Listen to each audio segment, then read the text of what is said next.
محبت پیدا ہوئی تو اسے محبت کے لوگوں سے محبت کرو. اور حتیٰ یہاں تک حق بتا دیا کہ ایک مومن کا دوسرے مومن پر حق یہ ہے کہ اگر سامنا ہو جائے تو اس کو دیکھ کے اس کو اڑا دے. اور اس کے بعد تیسری سنت جو امامت کے لیے بتائی گئی، امامت کی سنت یہ ہے کہ مصیبت میں لوگوں کے کام آئے اور خود پر جب مصیبت پڑے تو مومن صبر کرے.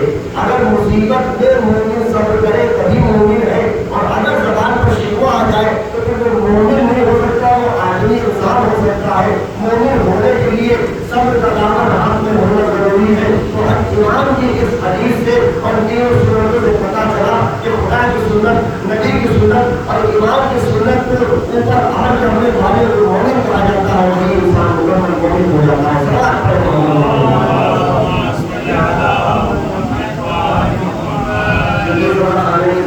آخری مجلس ہے تو امام حسین علیہ السلام کے حوالے سے تو کافی رواقی تمام کہ جو تیسری خصلت بتائی امام علیہ السلام نے کہ مومن کی تیسری کوالٹی یہ ہے کہ وہ مصیبت کے لوگوں کے کام آتا ہے، اور جب اپنے اوپر مصیبت پہنچ جائے تو پھر وہ صبر سے کام لیتا ہے.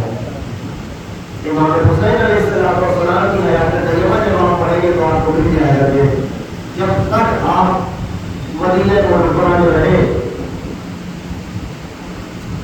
لوگوں کی مصیبت اس طرح سے کام آئے. ایک روز کا واقعہ ہے کہ سرکار امام حسین مدینے کے ایک کھیت سے گزر رہے ہیں کہ وہ کیا دیکھنا ہے، بڑا بڑا باغ ہے. تو باغ کے جو بغیچہ کا جہاں سے دروازہ تھا یا جو بھی جانے کا راستہ تھا، امام حسین اس دروازے پر باغ کے بغیچے پر جا کے کھڑے ہو گئے اور آواز دی کہ ہے کوئی اس باغ کا مالک کہ مجھے اجازت دے کہ میں اندر آ جاؤں. آپ بتا رہیے ہم کسی کے پاس سے گزرتے ہیں تو کچھ قریب پوچھتے سوچتے ہی نہیں، جس کے وہاں پہ جا چلے گئے، جس کے کھیت سے جہاں گزر گئے. ایمان کیا کر رہے ہیں، یعنی چاہے تو گزر جائیں لیکن اس زمین پہ قدم نہیں رکھا تھا. ایک دوسرے کا بات ہے ادھر گزروا بھی ہو تو اجازت. تو ایمان نے کہا ہے کوئی اس بات کا مالک. کیا دیکھا کہ اس باغ کے درمیان میں ایک پتھر پڑا ہے، اس کے اوپر ایک شخص ہے جو بیٹھا ہوا ہے اور وہ اپنے رومال کو کھولے ہوئے ہے، اس میں روٹیاں ہیں. ایک نوالا خود کھاتا ہے اور دوسرا نوالا سامنے زمین پر بیٹھے ہوئے کتے کو کھلاتا ہے.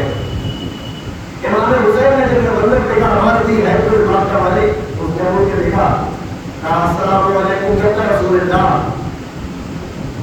مولا تشریف لے آئیے. مولا آپ چلے گئے اس کے قریب. کہا بھائی کیا تو اس بات کے مالک ہو؟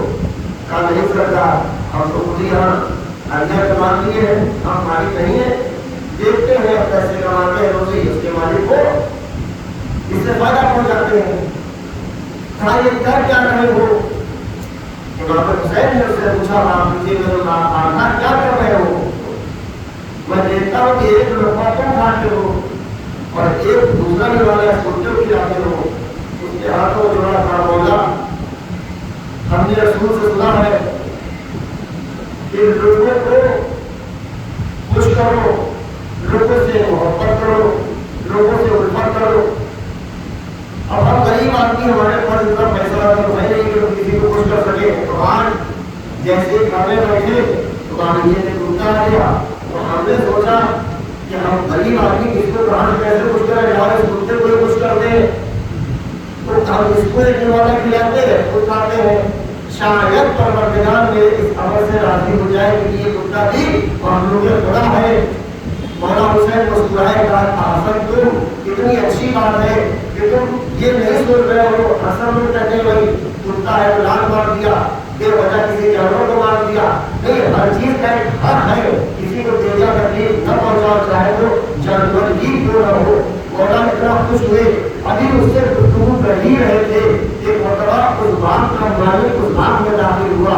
جیسے ہی اس نے امام حسین کو دیکھا مسکرایا، کہا السلام علیکم یا رسول اللہ. مولا حسین فرماتے رسول آپ کا سلام ہو. مولا آج ہمارے باغ میں آپ کیسے تشریف لے آئے؟ کہا گزر رہا تھا، اجازت دے کے داخل ہو گیا کہ تمہارا نوکر اس کا عمل اچھا لگا کہ جانور کو خوش کرنا ہے، خوش ہو گیا میں اس سے گفتگو کرنے لگا، اے بھائی یہ بتا یہ میرا جو نوکر ہے کیا تم میرے ہاتھ اسے بیچ سکتا ہے؟ اس لیے یہ بہت ہی بہترین غلام ہے۔ اس بات کے مالک نے امام حسین سے کہا کہ سرکار آپ کیسی بات کر رہے ہیں، آپ اس نوکر کی کیا بات کر رہے ہیں؟ یہ جو مالک بات ہے یہ آپ کا نوکر ہے۔ مولا کیسی بات کر رہے ہیں آپ؟ بھائی آپ پہلے تو 12 اور باغیچہ سب کچھ، اور اس کے بعد روایت کہتی ہے اس نے کہا مولا یہ باغ بھی آپ کے نام، یہ نوکر بھی آپ کے نام، سب کچھ آپ کو سونپا۔ امام حسین نے پڑھ کے کہا نہیں بھائی مجھے اس کی ضرورت نہیں ہے، لیکن کہا اب آپ نے کہہ دیا ہے تو یہ غلام آپ کا ہے۔ تو امام حسین نے کہا ٹھیک ہے، اگر میرے تصرف کو تم نے باغ اور نوکر دے دیا ہے تو آج سے میں نے اس غلام کو راہ خدا میں آزاد کیا، اور جو غریب و مساکین مدینے کے ہیں ان کے لیے اس بات کو وقف کیا کہ اس سے فیضیات حاصل کر سکیں۔ سلام علیکم۔